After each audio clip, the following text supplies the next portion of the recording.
kang Kristo Iglesia. Di ba kinidiri? Mo ka na ang pagsubay.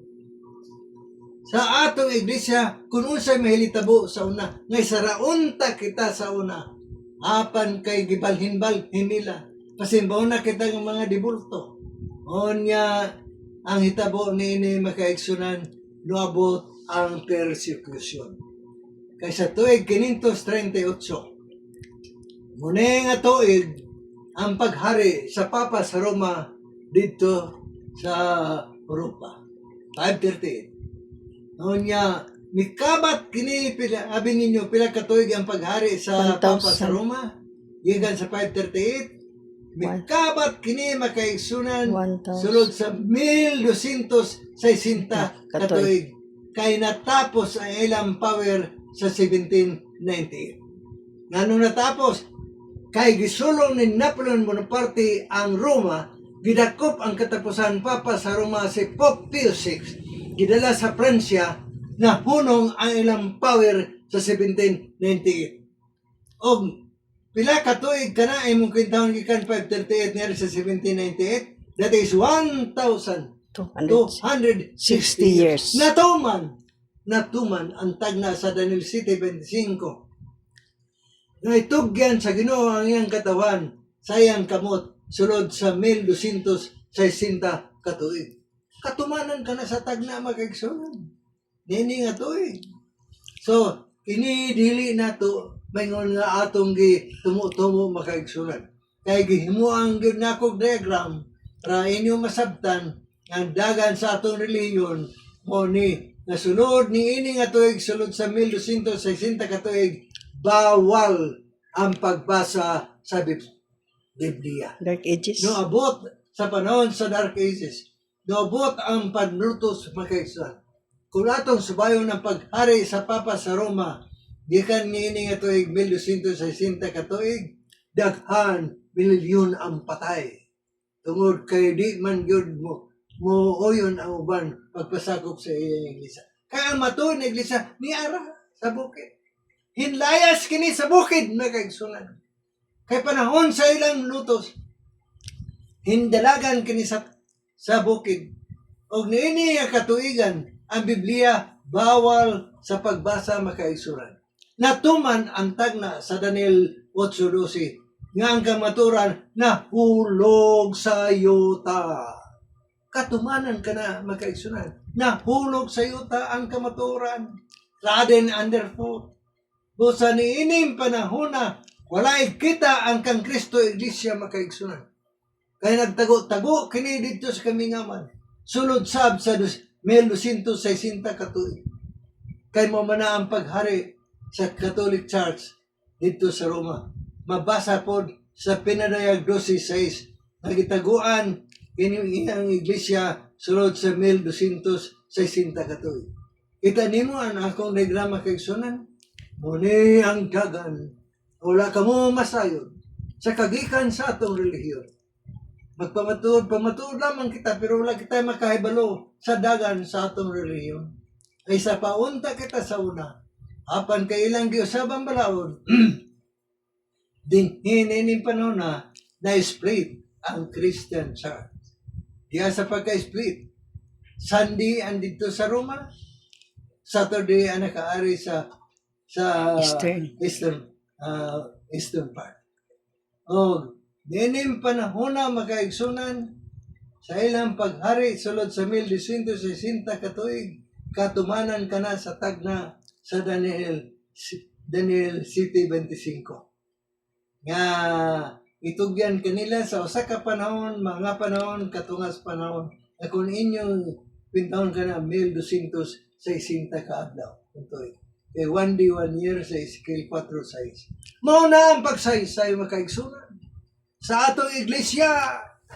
Pinaagi sa mga dokumento, wailain kagikan niini nga relihiyon sa aton nabalaan nga sa paghari nila walay kita ang nagbantay sa adlaw nga igpapalay. So ang kang Kristo iglesia gitaguan sa Ginoo sulod sa 1260 katuig. Wala mahurot pagkapatay. Kaniingon si Kristo, ang gahom sa kamatayon dili makabuntog. Dili makabuntog. So bisan pamatyon kini, wala mahuro.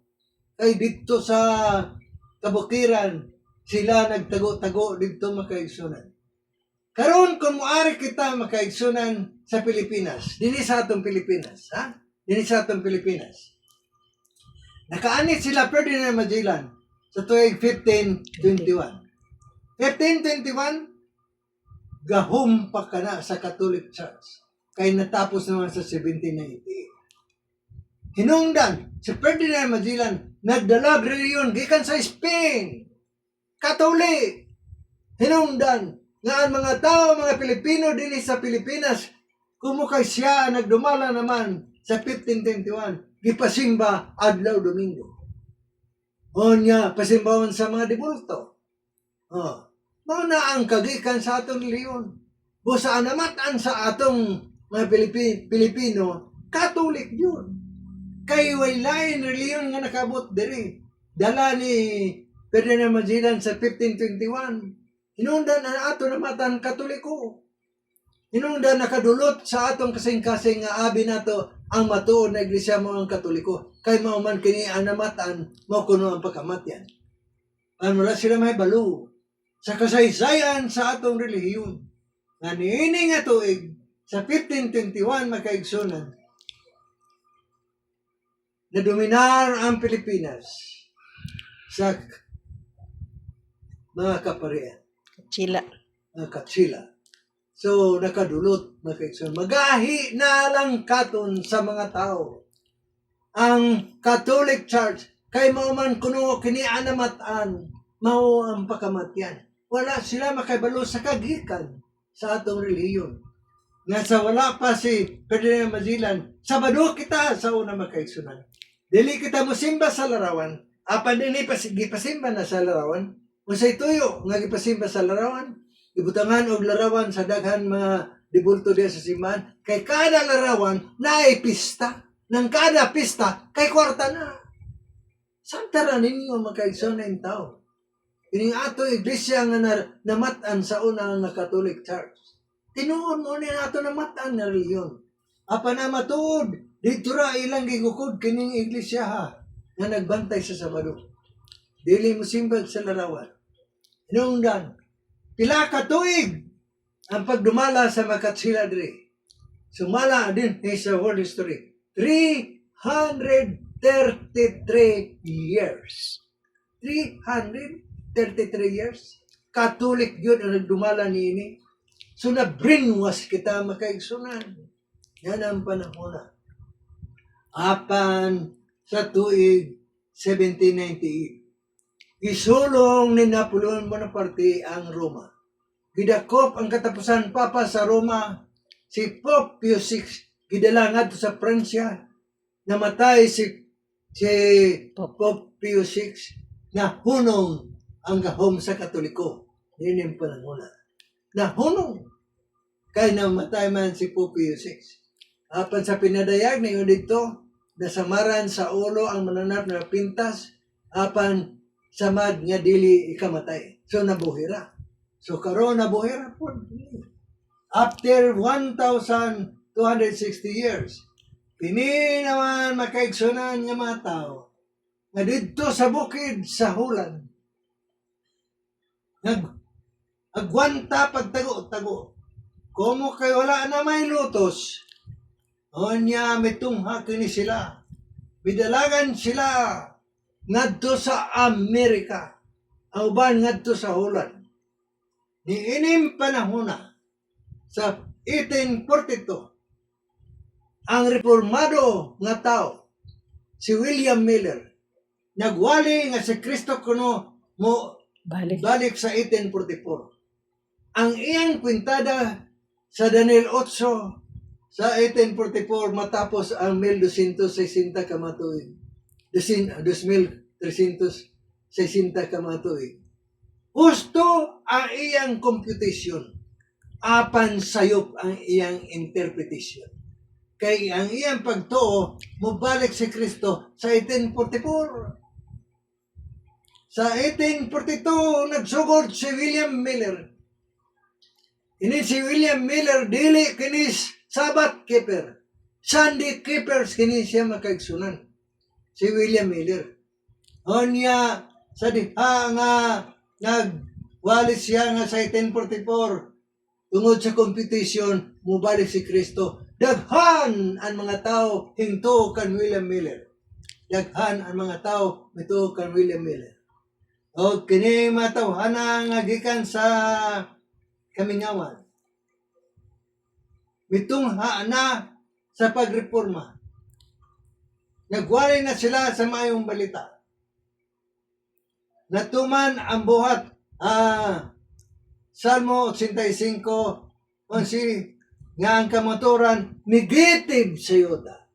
Tanama. Diri sa Daniel 8:12, ang kamaturan nahulog sa Yuda. Apan gitag na din sa Salmo 85:11, ang kamaturan negative sa Yuda. Nga naman, kay libre na ang pagwali ni ining panahon na. Hinungdan si William Miller, nagwali ni ini. Daghan ano to kan William Miller. Apan pag-abot sa 1844, kay wala man mo balik si Kristo. So hanasab, diskuryo ni ining panahon na.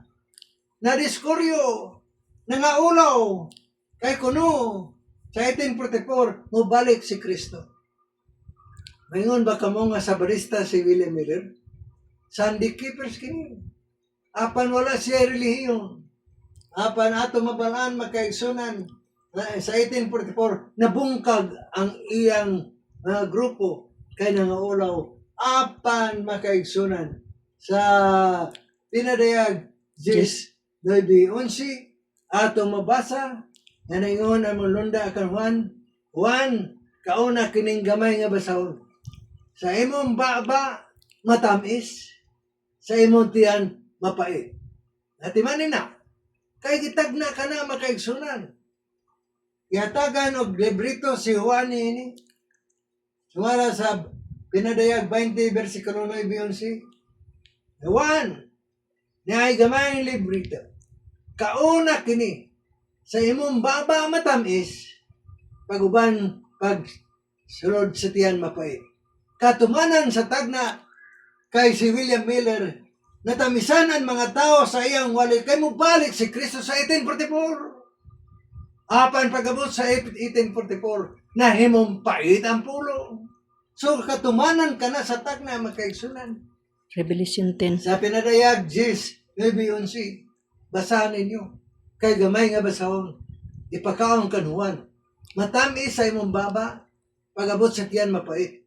Kay giganahan ang mga tao sa wali ni William Miller kay mubalik si Kristo sa 1844. Pag-abot sa 1844, nahimong pait ang pulong.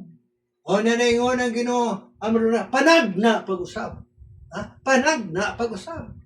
Busa sa 1862 makaigsunan. Kining Seventh-day Adventist. Litun-an ang propesya ni William Miller. Husto ang iyang computation, apan wrong ang expectation. Panag na pag-usap. Busa gikader kini makaigsunan sa Ginoo. Ang bata nga 6 anyos pa, na bata nga babae, na disgrasya kini sa tren na igo ang ulo. O niya kini nga bata, gigamit sa Ginoo si Ellen G. White.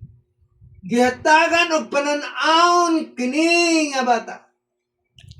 Na sa 1844, dili mao ang pagbalik ni Kristo, kundili si Kristo misulod didto sa most holy place sa sanctuaryo sa langit sa 1844. Husto ang prophecy, husto ang computation, apan sayop ang ilang expectation.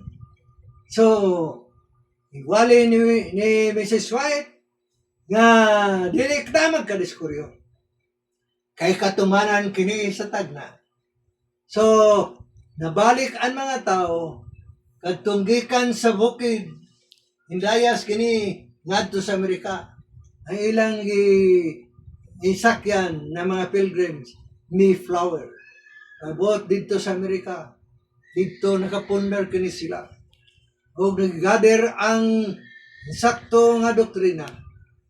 Sa doktrina ni Kristo may tuon sa balaod. Hinungdan nga sa natigom na ni Mrs. White kini mga tawhana nga nadiskuryo sa wali ni William Miller.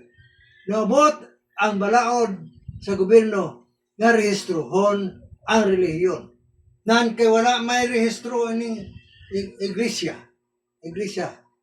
nga gipanguluhan ni Mrs. White o uban pa. Busa nag-meeting kini sila kung unsay ipangalan nato ni ini nga relihiyon. Kay di man marehistro kung walay pangalan. So ilang pilian, may Seventh-day Baptist, apan ano daw, Seventh-day Adventist. Na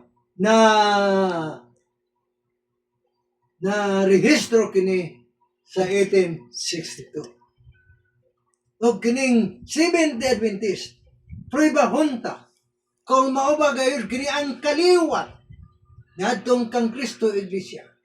Kay wala lagi mabugto. Wala mabugto kining kang Kristo Iglesia. Nagagwanta kini sa paglutos. Apa nakatungha kini sila.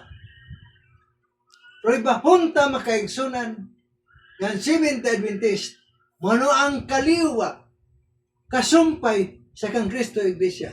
Si Kristo Sabado. Ang Adventist, Sabado. Sila Kristo, mga apostolis, dili mo kaunog baboy. Ang Seventh-day Adventist, dili man mo kaunog ginadili sa Ginoo. Nandiin ka mo mga itong makaigsunan. Ang salin na iglesia, sa imo mabasa sa Pinedeg City, nga ining salin na iglesia, pagalutuson makaigsunan. Sumabot ang panahon gapon, nga lutuson naman ang Seventh-day Adventist. Mubalik ang gahom.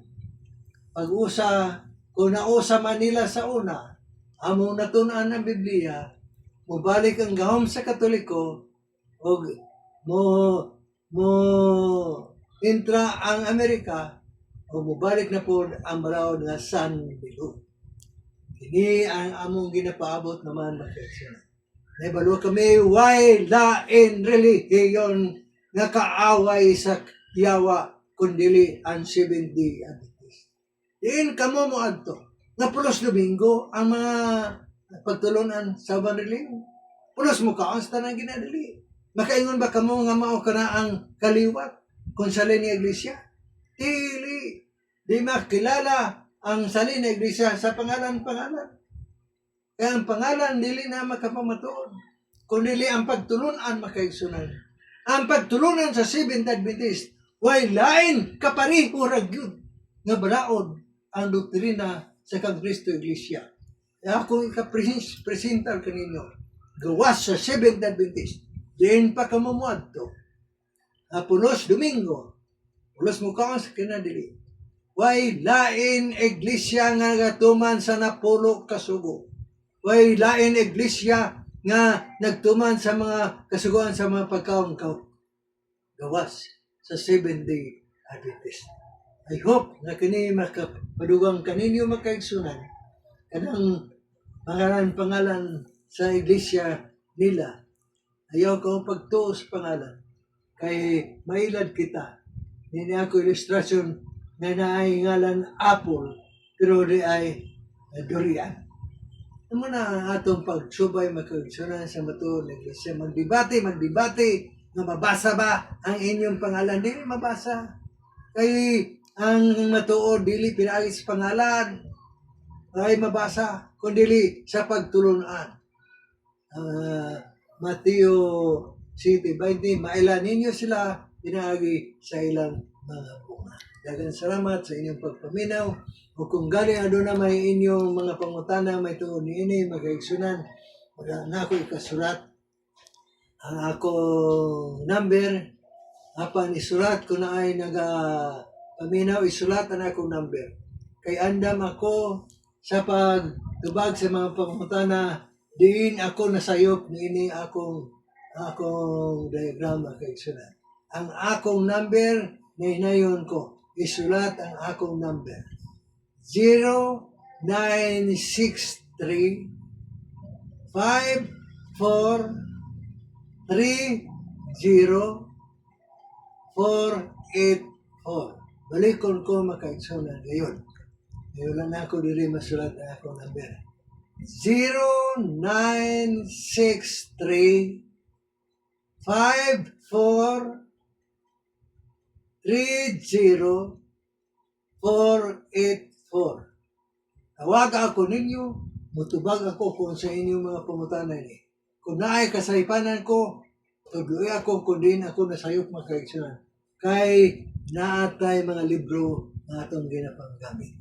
Salamatan tang Ginoo na nagatultol kita sa matuon na iglesia karon ug naa na kaninyo makaigsunan pagpili kung magpabilin ba kamo na sa pangalan husto apan pagtulungan dili mo was sa Seventh Adventist wala man kini one fold, one shepherd. Isara ang panon, isara ang magbalantay. Isara ang iglesia nga gitukod ni Kristo. Ang lawas ni Kristo isa lang. Ang iglesia lawas, si Kristo ang ulo sa iglesia. So kung mubulag kita sa Seventh Adventist, nakabulag kamo sa lawas ni Kristo. Adunay uban na himbulag sa puno sa Seventh Adventist. Kung na nagtukod na po sa ila, igala, sayran ko kamo. Kamo ang sanga na nabali o igasugnod kini nga sanga. Pero ra kita patulunan, apan nabulag kamo sa atong pundok, isara ang lawas ni Kristo, isara ang magbalantay. Daghang salamat, ang magampo kita, daghang salamat amahan, kini imong pagtulunan karon. Natinawan unta ang mga tao, nabili na magpalit